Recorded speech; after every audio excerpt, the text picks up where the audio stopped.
for every believer. It reminds us that faithful endurance, faithful perseverance is something that is not overlooked by God. He promised a reward for those who persevere. He says, "Blessed is the man who perseveres under trial, for once he has been approved, he will receive the crown. He will receive the crown of life, which the Lord has promised to those who love him." So, something we also have to be careful of is that we don't misunderstand what James is saying. James, he's not teaching that our perseverance earns or secures our salvation. And I'm not saying that this morning either.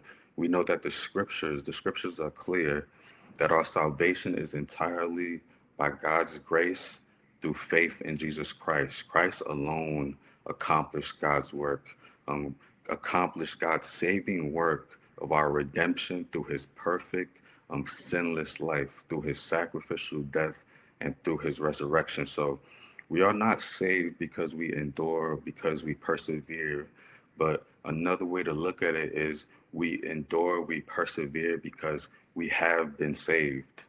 1 Peter chapter 1, verse 5 tells us that true believers are protected by the power of God through faith for salvation.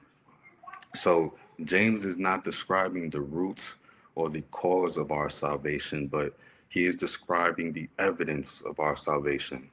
Perseverance is the evidence of a genuine and saving faith. Okay, perseverance is the evidence of a genuine and saving faith.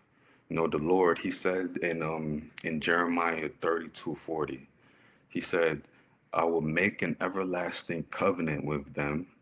And then he goes on to say, "I will put the fear of me in their hearts so that they will not turn away from me, so that they will not turn away from me." So the Lord, he promises to produce perseverance within us.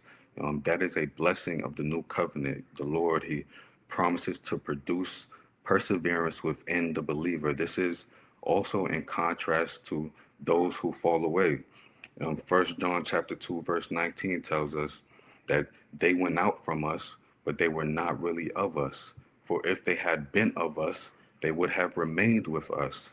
But they went out, so that it will be shown that they all are not of us. That is 1 John chapter 2, verse 19. So if somebody has permanently fallen from Christ, whether